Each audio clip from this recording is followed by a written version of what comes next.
देखिए, वृद्धा और विधवा और विकलांग पेंशन के बहुत बड़े नए नियम लागू हो चुके हैं। आप लोगों के लिए ये खबर बहुत ज़रूरी है। देखिए क्या नियम है।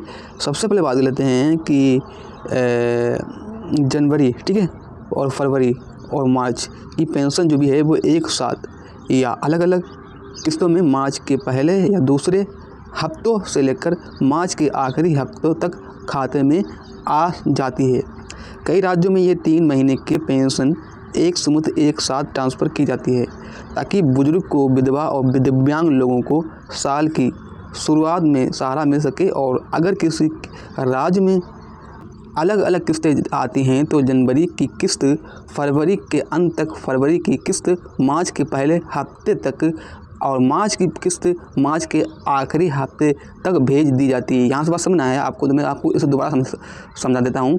देखिए, जो भी आप लोगों की किस्तें होती हैं, जिस जनवरी की किस्त फरवरी के अंत में आती है, मतलब फरवरी के आखिरी महीने में आती हैं, और फरवरी की किस्त जो भी होती है वो मार्च के पहले हफ्ते में आती है, ठीक है, जैसे 1 तारीख से लेकर 5 तारीख तक या 7 तारीख तक, ठीक है।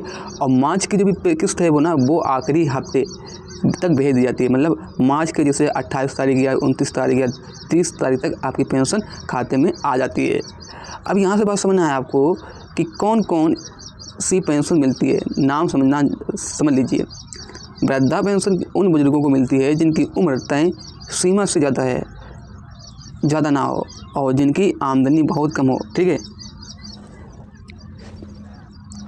विधवा पेंशन उन महिलाओं को मिलती है जिनके पति का देहांत हो चुका है और जिनके पास कमाई का स्थायी जो शारीरिक शरीर से मानसिक रूप से दिव्यांग हैं और जिनकी काम करने की क्षमता नहीं है, उन्हें ये तीनों सामाजिक योजनाएं मिलती हैं। अब बात कर लेते हैं मेन मुद्दे की बात। मेन मुद्दे की बात ये है कि आप लोगों को जो भी है कि जनवरी और फरवरी और मार्च में कितनी पेंशन मिलेगी। यहाँ से बात समझना है आपको। देखिए, कुछ सरकार ने पैसे जो भी हैं वो बढ़ा दिए हैं। पहले आप लोगों को 3000 रुपये मिलते थे, लेकिन अब पैसे आपको बढ़कर मिलेंगे। देखिए, अब सीधी पैसे की बात करते हैं ताकि भ्रम ना रहे। मान लीजिए जैसे किसी राज्य में वृद्धा पेंशन 1000 रुपया महीना है, तो जनवरी, फरवरी, मार्च की कुल पेंशन होगी 1000 का गुणा करेंगे 3 में, तो आपकी 3000 भी हुई है। अगर विधवा पेंशन 1200 रुपये महीना है तो मैं क्या करूँगा, मैं 3 महीनों का रकम 12000 का गुणा करूँगा 3 में, तो यह आपका आएगा 3600 रुपये। अगर विकलांग पेंशन की 1500 रुपया महीना पेंशन मिल रही है तो 3 महीने की रकम 15000 का गुणा करूँगा 3 में, 4500 रुपये मिलेगा आपको। अगर राज्य सरकार ने अतिरिक्त सहायता जोड़ी तो ये रकम और बढ़ सकती है कि जनवरी और मार्च में पेंशन बढ़ेगी या नहीं। इसका जवाब ये है कि पेंशन बढ़ोतरी का फैसला राज्य सरकार के बजट पर निर्भर करता है। कई राज्यों में नए वित्तीय वर्ष यानी अप्रैल से लेकर पेंशन बढ़ाई जाती है, इसीलिए जनवरी और मार्च में आमतौर पर पुरानी दर से ही भुगतान होता है। मतलब जो भी आप लोगों को पहले पैसा मिल रहा था उसी के हिसाब से पैसा मिलेगा। अब यहाँ से बात समझना है आपको।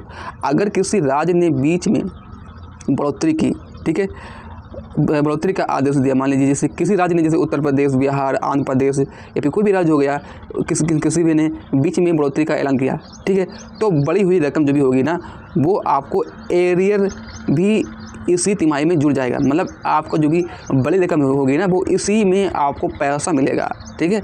जैसे मैं आपको समझा दूँ उदाहरण के लिए, जैसे कि अगर पेंशन मान लीजिए आप लोगों को 1000 रुपये से बढ़ाकर 1200 रुपया महीना कर दी जाए, ठीक है, तो इसके आदेश पर जनवरी से लागू होगा।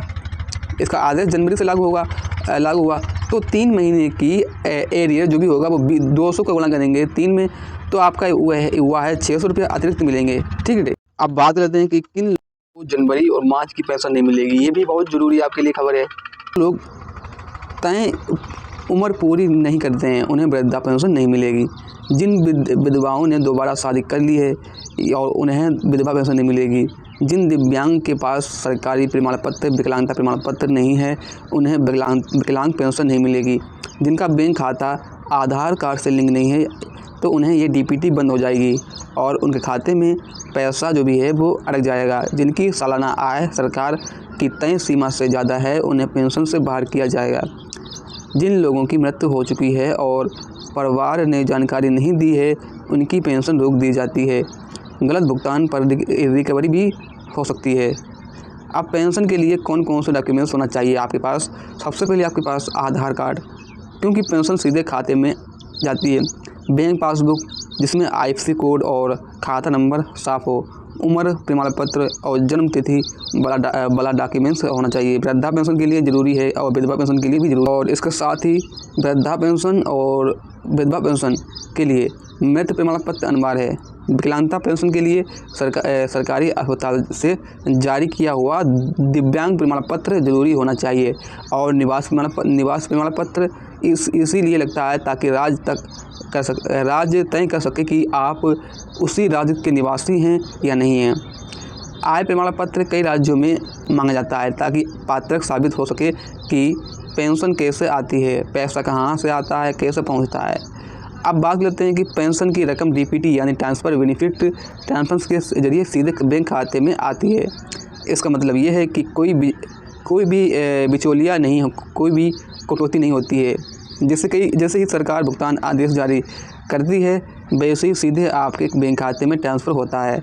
अगर खाता सही है तो 24 से लेकर 72 घंटे में रकम दिख जाती है। अब हम बात लेते हैं कि अगर जनवरी और मार्च की पेंशन नहीं आई तो क्या करें। सबसे पहले बैंक पासबुक अपडेट कराएं। अगर पैसा नहीं दिखा तो पंचायत सचिव, ब्लॉक ऑफिस या समाज कल्याण विभाग से संपर्क करें। आधार बैंक लिंक की जांच कराएं। कई बार तकनीकी कारण से पैसा वापस चला जाता है और दोबारा भेजा जाता है।